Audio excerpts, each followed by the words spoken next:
Hi, everybody. So what a cool thing. We're going to get to meet the entire creative team. So I just want to call out Guy Davis, who's the production designer. I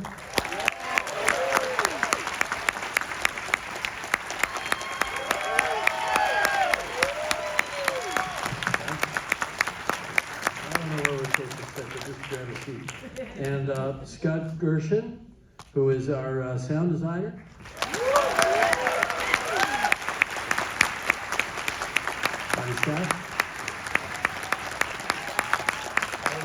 Alexandre Desplat, composer.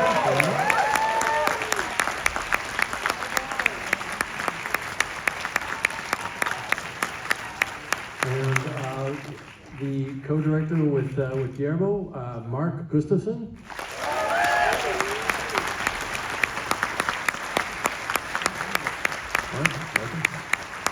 And my dear friend, Guillermo del Toro.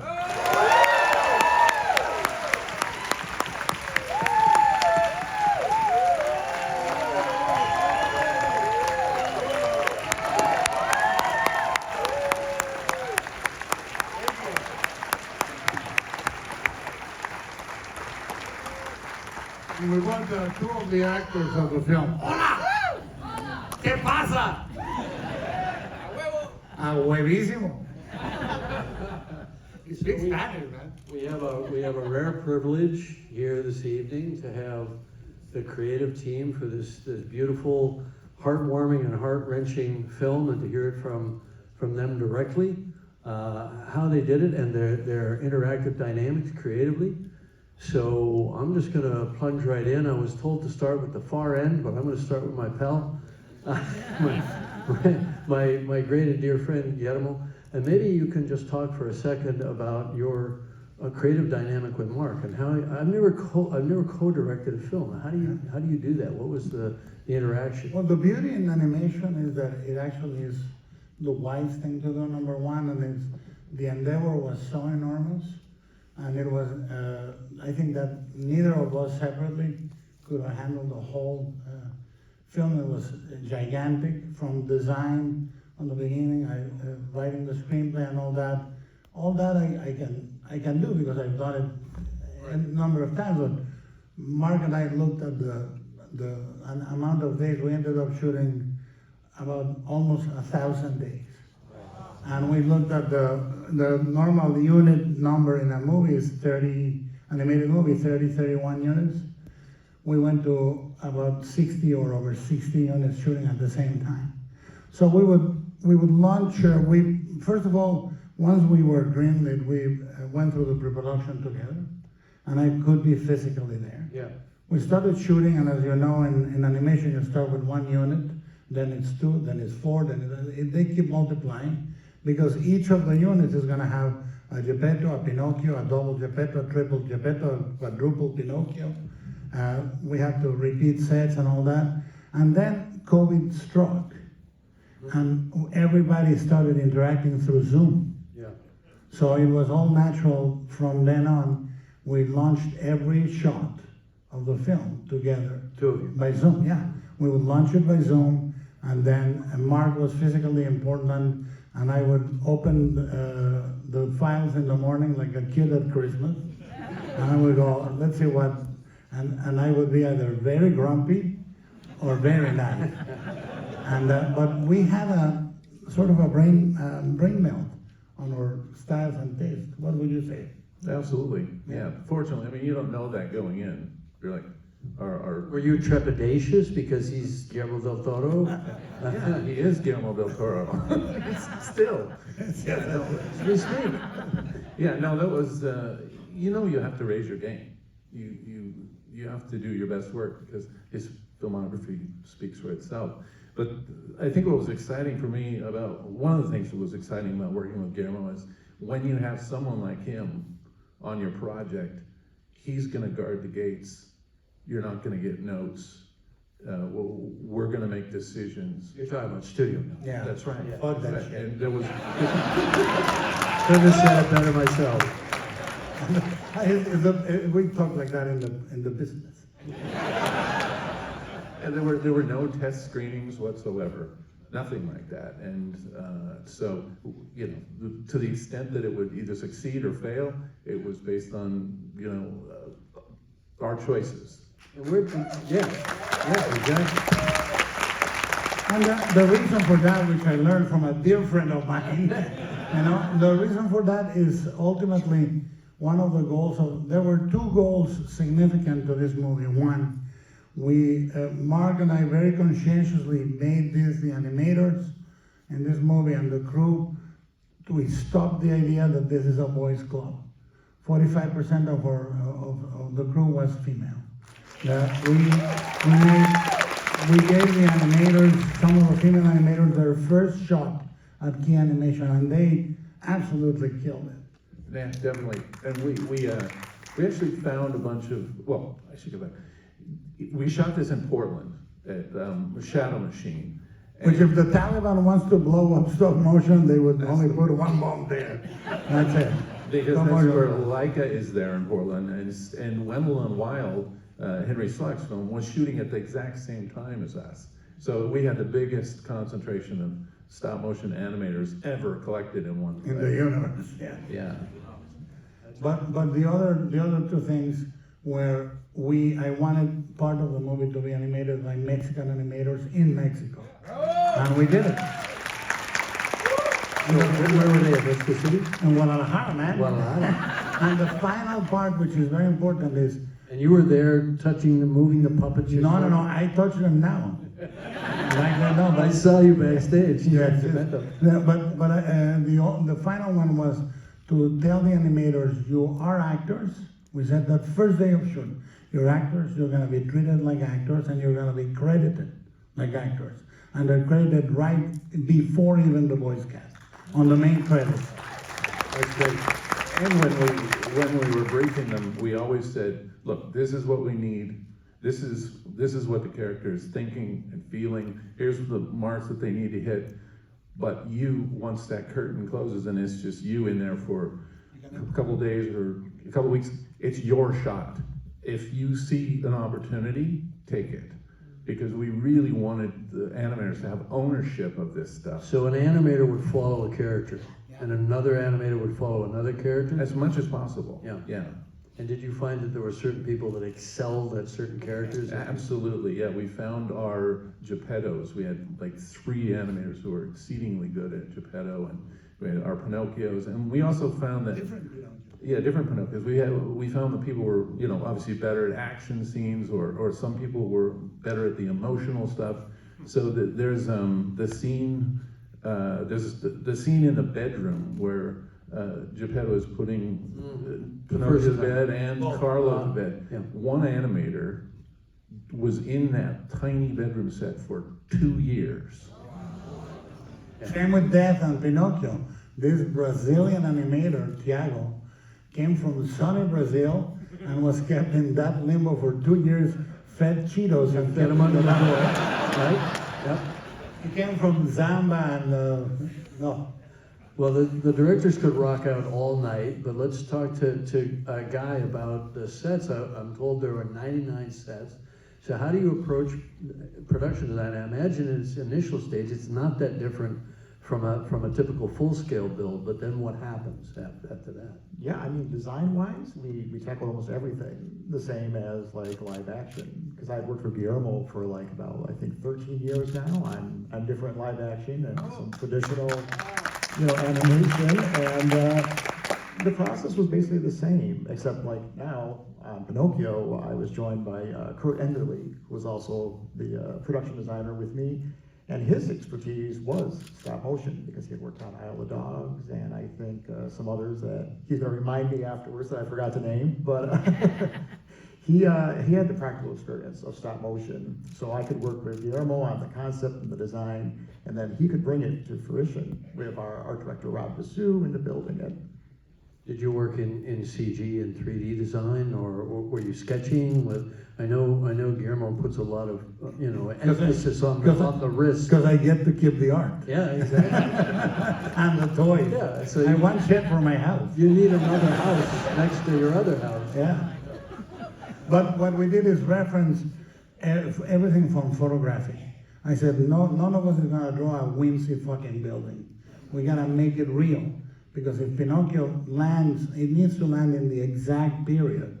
We researched what graffiti was being used for Mussolini at what year, blah, blah, blah. Everything was based on reality.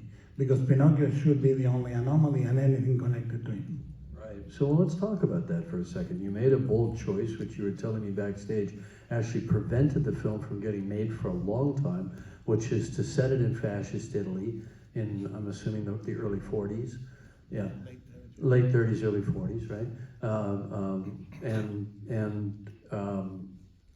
What was your thinking on that? Was it because it was ultimately a story about someone who's disobedient, so you needed a rule set, a framework? Yeah, that was I said, if the puppet is going to be disobedient, what better frame to fight against than that? And also I wanted to say, here you have somebody instructing his kid not to lie and obeying a fascist regime, which is pure lies. You know, and it was very clear to me that this movie was not going to be about Pinocchio changing, but Geppetto changing. Right. So Pinocchio was not going to learn to be a real boy. This guy was going to learn to be a real father, right, which is far more important. Yeah. Kids are born right.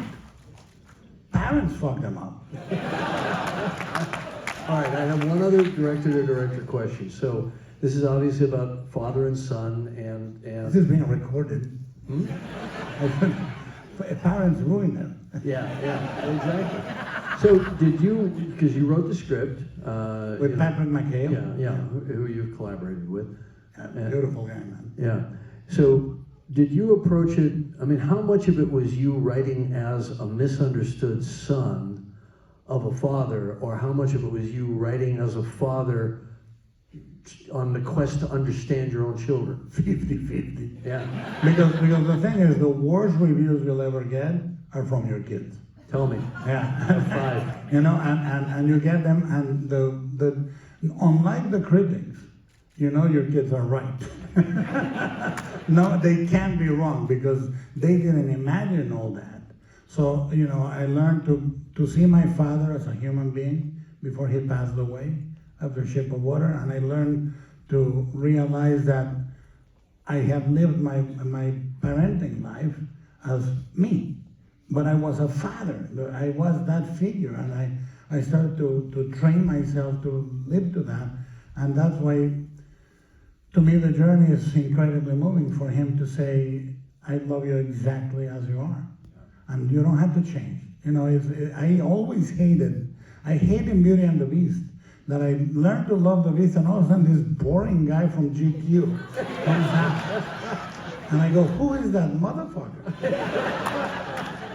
Same with Pinocchio. Family show, buddy, family show. Oh, yeah. Who is that man? Who is that man? Well, I want to circle back a little bit on the origin of this for you, because I've known you, we've been pals for 33 years, and I've known this has been on your mind for a long time. But first I want to ask Alexandre about the score, and this is your second collaboration. Genius.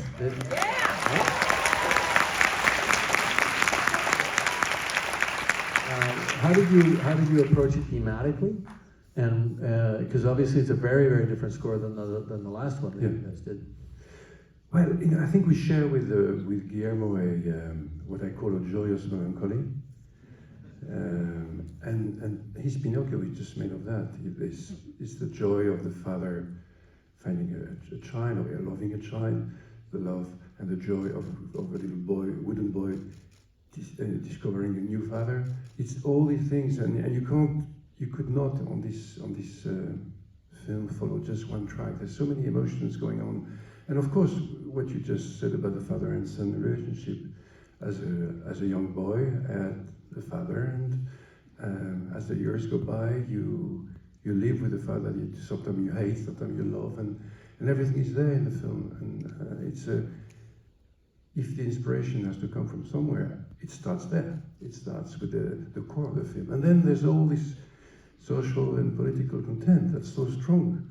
And then there's the genius of Guillermo writing, and the depth of every, you know, it's not just one story. There's so many layers that it's easy to work on that. you know.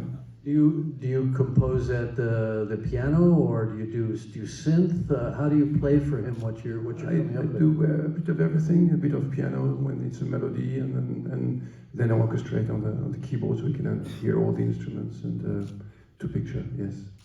And the songs. Talk to me about the songs. How did you develop them? Well, Did you intend to do songs? Yeah. On the beginning, we contacted Nick Cave, and then later we contacted Beck, and I was really geeking out because I was meeting rock stars, but they are really, really hard to schedule a lunch with.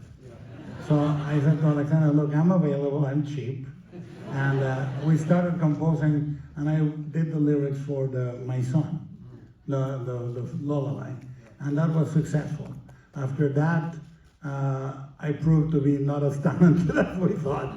So, you know, we laid between Patrick McHale, myself, Alexandre, and Mark, when we were in Paris, we laid a few of the words, and then him and Katz, who he wrote a big success summer song in Paris called My Boat, Mon Bateau. And then they had composed together, and Katz came and made the lyrics be what they are, really, as beautiful as they are. I wrote the ideas. But your plan was always to about how many Yes. songs are there in the film? 5 or 6? 8. But the idea was the first half, this came from Patrick McHale, he said the first half they sing, and the second half is fascist music. You know, and the thing that is very beautiful is we wanted to tell you it's not a regular Broadway show, so when the cricket goes for the showstopper, he gets crushed. Yes, every time. Yeah, I wish there was more of that in movies myself, personally. Yeah, and the fun of having all these songs, we had to record in advance, of course, very very early on for the animation to be able to be done by this gentleman. And by having the songs early, we could use some of the elements of the song, some motifs, and use it in the score, so that it's not just a song, score, song. No, everything is kind of interweaving, and it helps, I think, the continuity of emotions. And we have great singers, and the singers are the actors, which is also very rare. Very often, actors are, they're replaced by a real singer in a studio. Here, Ewan McGregor is singing, Christoph Waltz is singing, Gregory Mann, the little boy who plays Pinocchio, is singing. So it makes also something very real and kind of organic to the film. Yeah, he had a beautiful falsetto kind of voice. He had is the thing. Yeah. We shot had for the so same long. problem. He now talks like Ernest Borgnine. Yeah, right. But also the score was done all with wooden instruments. Alexandre said, why don't we use only wooden instruments? And so everything in the score is made of wood. Well, let me talk to Scott about the sound design, because obviously you're creating the movement, the body movement throughout an entire film of a character who's made out of wood. And I'm sure you could just clack some pieces of wood together and hard cut it, but you must have done something more organic than that. Yeah, when we first started, Guillermo and I were talking about vintage puppets. So we started collecting vintage puppets and saying, yeah, let's go down the obvious path. We started realizing they're pretty hard, and they didn't have the fragility. And then what I started realizing as I started seeing scenes from storyboards to shots, all of a sudden I started seeing emotion. And I'm realizing the sounds that they need to use for wood need to have an emotional content, not just banging wood. And I So to speak. It's a family show.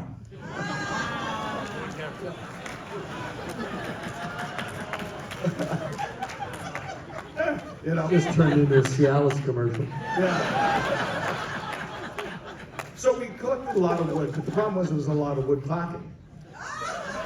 You're just digging deeper, buddy. Yeah, No, and I get that, but did you actually use kind of integrated systems of like bodies that you could Absolutely. We started really creating not only wood, but metals and rubber and just different elements. So we wanted to give it where if it was just wood, it'd be annoying, to be honest. And we did that. And we was like, okay, this is gonna work.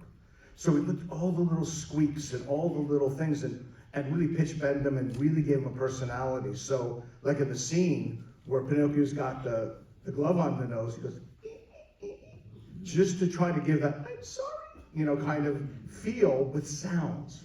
So the whole point of it was not to just do sound effects. The whole point is to take sounds and transcend it into an emotional feeling. Whether it's the dogfish making it big, or the voice treatment we did on the forest sprites, we wanted to just give it a feel and really support the detail, the amazing emotions, and just give it that feel. And the other part we did was, which I thought was kind of unique, which I hadn't done in a movie, is the mixes designed. So it's not just sound effects and do the mix and do our thing. It was at the beginning, Guillermo goes, I want to create a puppet show. So we did it mono. And we wanted to show the birth and the innocence of Pinocchio. And then as he started growing, we spatially opened it up. So now all of a sudden, as he evolved in the complexities of society, then we got into Atmos and we started making it bigger, bigger, bigger. And then at the end is the beginning of life as the end of life. We simplified it again. Interesting. And there was a whole design concept, whether from the design to the mix of the whole arc of the show. So sometimes people say, what's the favorite scene? And I'm like, the whole show. Yeah. You can't break it into a scene. Well, you must have been at your spatial peak when you were inside the dogfish Absolutely. environment, right? So there was stuff grumbling and coming from everywhere. May I say this because I've never told you this. Everything I know, I learned or thought about mixing, I learned with you when you were mixing the laser disc of the Abyss. You remember? Yeah, no. I came to visit every day. Yeah. And one day you moved a crane in the cargo area. You did, and for me it was like, and you were speaking about space and how you have to little by little put the audience into a fishbowl of sound. And 30 years later, here I am. Yeah, Yeah. and you've done it masterfully so many Hey, times. but I wanted to tell you, we never you don't bring me flowers, we don't talk at all. It's just because I'm older. I got there first. Yeah, that's really interesting. But you use sound masterfully now. I know that you're a very visual person. You come at it, as an artist. His drawings are absolutely spectacular. I know you've published books of your drawings and so on. It all starts with the art with you. And I'm wondering, Scott, I think you started you started in comics, if I'm not mistaken. Yeah. And that must have been the thing that drew you guys together, right? Because Guillermo was a comics freak. Yep. Yeah, and he called me one day while I was struggling in comics for way too long and offered me to work on, I think it was Mountains of Madness. It might have been The Hobbit first, but that didn't happen. And I went to Mountains and I ran out the comic store and never came back because this world building and design work and this collaboration I've had with him for all those years was always so inspiring. The one time Guillermo and I officially worked together was the production in the ill-fated pre-production of Mountains of Madness. And I remember the art was just up around the rooms and the sculptures and everything. And you had gathered a stable of literally your favorite artists. Yeah, and that's what we do. Every time we start with what I call the submarine, which is 4 or 5 artists that we know each other very, very well. Before anyone shows up, we do a pass of the art. And that prepares the world. But one thing that I know you know, because we animate or did miniatures, you did matte paintings, you know all of that. And I think that what is important to say about stop motion is that the form of animation that is more intimate than any other, because there's nothing between the animator and the model. But second, and this is really important, if we're gonna raise animation from the belief that it's a genre for kids to its reality, which is a medium to create art and film, if we're gonna raise it from there to there, we have 2 battles. One is content and the other one meaning raise the stories, to tell stories that are meaningful and deep. And the second one is to tell, when we move these things, we're in real sets, lighting real props, lighting beautifully designed wardrobe. We're doing everything that is done in live action. But like Ginger said to Fred, I do the same steps you do for dancing, but I do them backwards in high heels, motherfucker. Yeah. So, well, that leads to the obvious question: is that what specifically, if you can articulate it, drew you to doing this particular film in stop motion, which you hadn't done before? Was it the idea of the form following the concept, which is that it was about the animation of an inanimate object, and that's what the entire, the entire. Two things. One, the fugue point of the entire design is Pinocchio. If he is not of the same world, it creates an uncanny valley in reverse. You see, because then it's an anomaly that it bothers you. And a bad Pinocchio in a movie where everything else is done another way, you immediately get jarred. Imagine it as a live action It photographic would be film very, with CG characters very in the difficult. middle of it. Very difficult. Yeah. So The reaction of the people in the church when after 2 lines of dialogue, they accept that he's a puppet. Yeah. That, you know. That it's like, came to life. that would be a very hard scene to very pull hard off. thing. And second, I knew I wanted to echo Jesus on the design of Pinocchio Absolutely. with the nails and the wood, and naked wood and all that. And I thought, why, if the idea is this puppet is disobedient and has will and doesn't behave like a puppet, but all the rest of the people think they are not puppets, what if they are puppets too? Yeah. And we're doing a story about a puppet that doesn't behave like a puppet in a movie made with puppets. And I thought, God damn it, let's do that. We're all in a fucking matrix. Yes, yes. It's a family show, man. So talk to me about the Jesus imagery, which is unmistakable. That imbues your work to one degree or another. Alfonso says I'm a very Catholic filmmaker, even although I sustain that I'm lapsed, he says not that much. But what happens is this, Collodi, who created the original book, he was born out of 2 people that worked for nobility. So he was raised in a world that had a conflict between the material and the spiritual. He grew up to try to be a priest. So his story is full of Christian symbolism. Pinocchio and the whale is Jonah and the whale, yeah.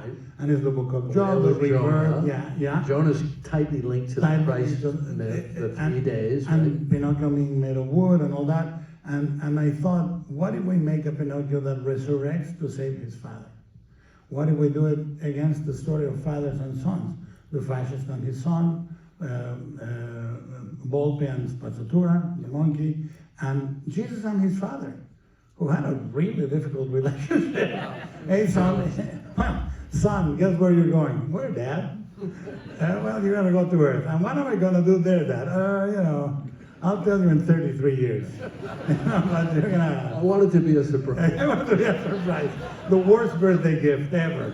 But it was this idea of Pinocchio. Actually, what makes us human is choice. And it's in every one of my movies. Choice, that's the difference. That's what is the seat of the soul. And I needed the story to take Pinocchio little by little until death explains him.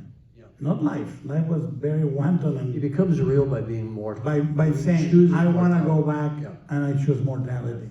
And that was, there was going back. There was a line I remember on your first Spider-Man screenplay, but you showed me that was great. Sometimes the line is invisible until you cross it. Right.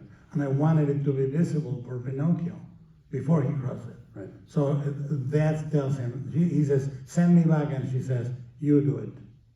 You do it, wooden boy. Break the rules. And I think that's told to us every goddamn day. Yeah. Every day we're given the chance to be real humans in every interaction in the day.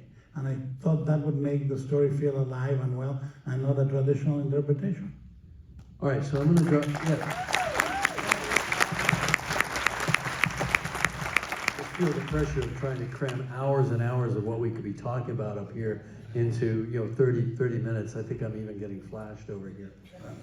By Guy? No, past Guy. Guy hasn't been flashed.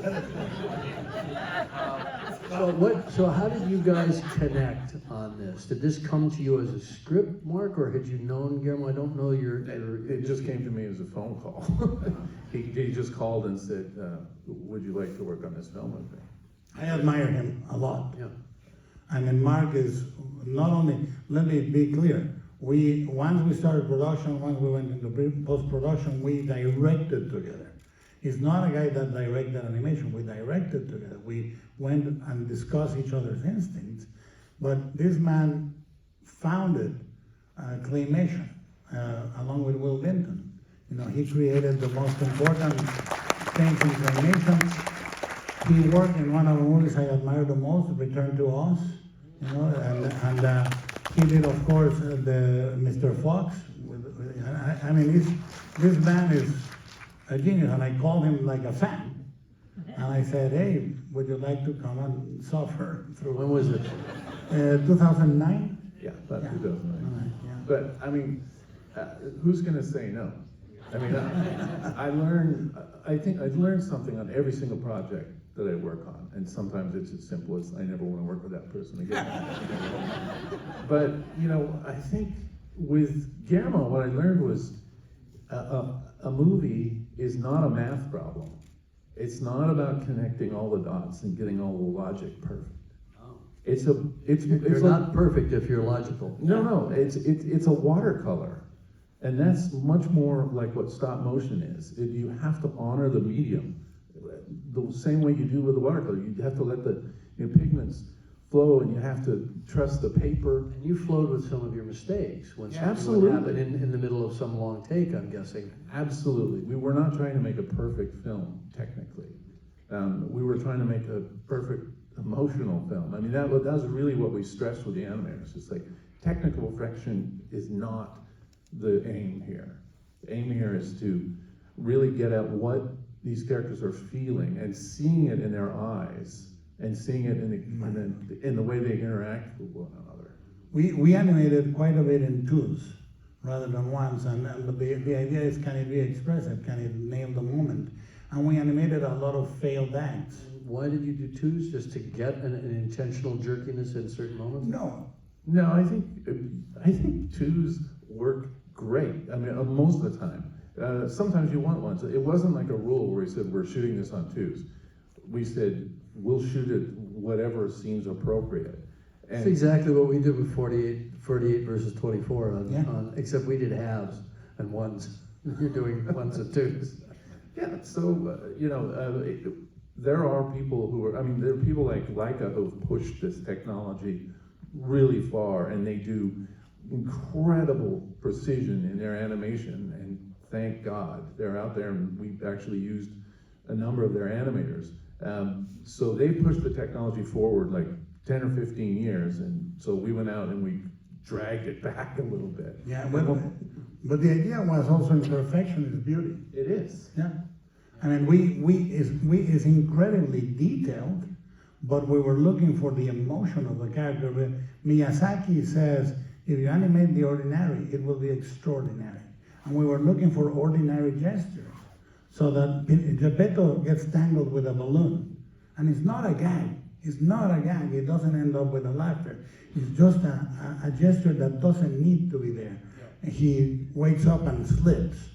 So we started animating unnecessary gestures.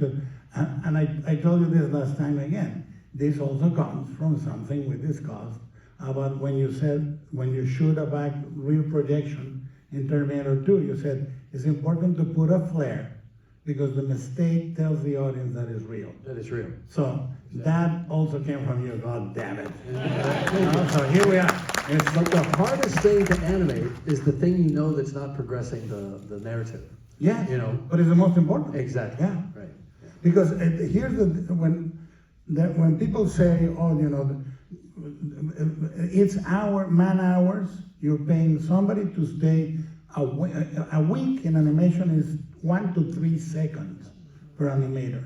And you're paying an animator 1 or 2 weeks to do things that don't move the plot. Animation is too fucking animated.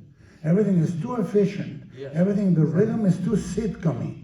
Families in animation are all zip-zap one-liners, and they're all smart, and they all have this little languages with the raised eyebrow.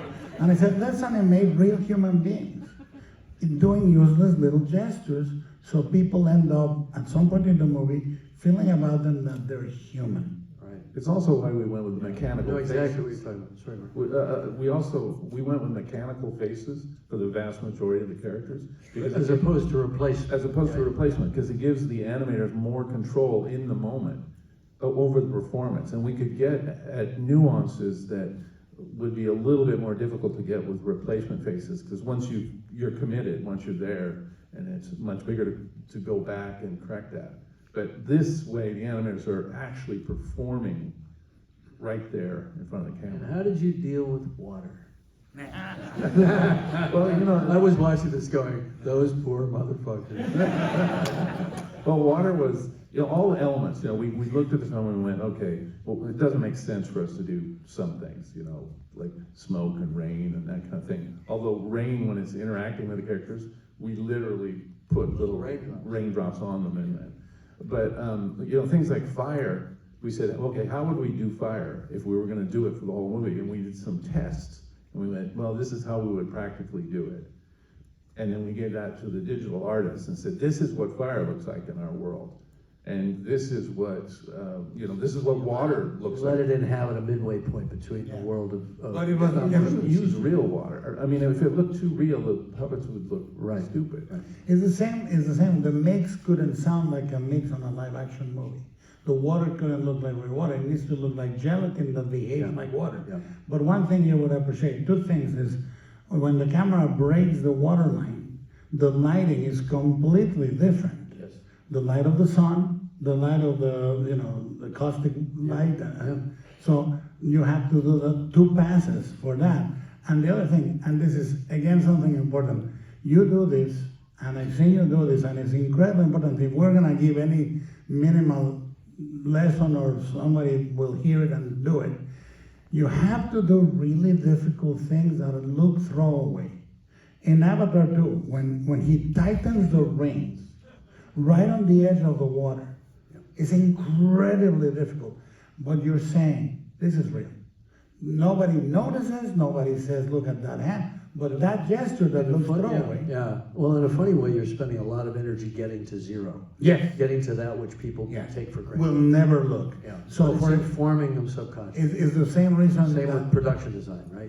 Many or- things that are just informing subconsciously. Yeah, the way we follow the typeface exactly of the period. One of the things that I insisted very late, so we had to make them in Mexico, is I want dogs on the city.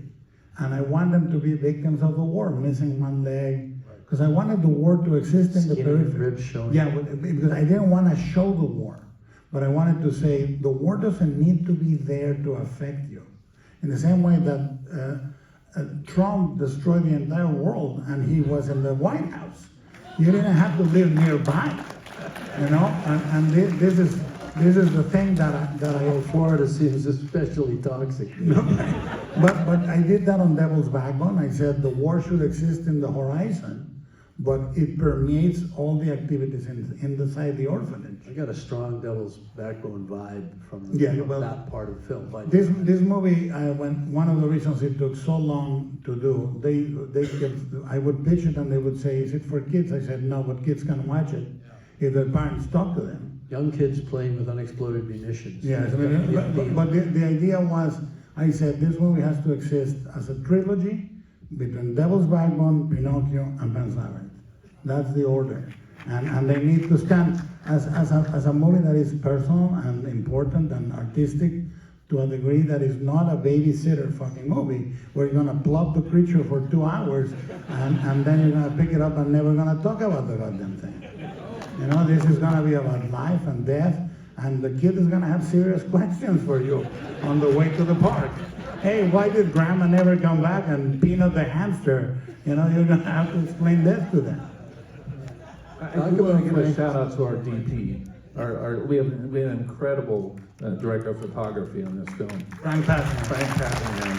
And you know, you were talking about getting to zero. He did some things where he made these gobos that could move so that it could feel like clouds moving over the line, even if they were very tracks. Yeah, they were on tracks, and they were very, very subtle. So we had, you know, the sets were alive. Yeah. In a way that, you know, miniatures normally aren't, because they had this life of light moving across them. Speaking of lights moving across, I'm getting a flashing light over here that says our time is up. And it's very frustrating for me because I have so many questions for Guillermo and for everyone on his creative team. But please just join me in giving them a big round of applause. Thank you.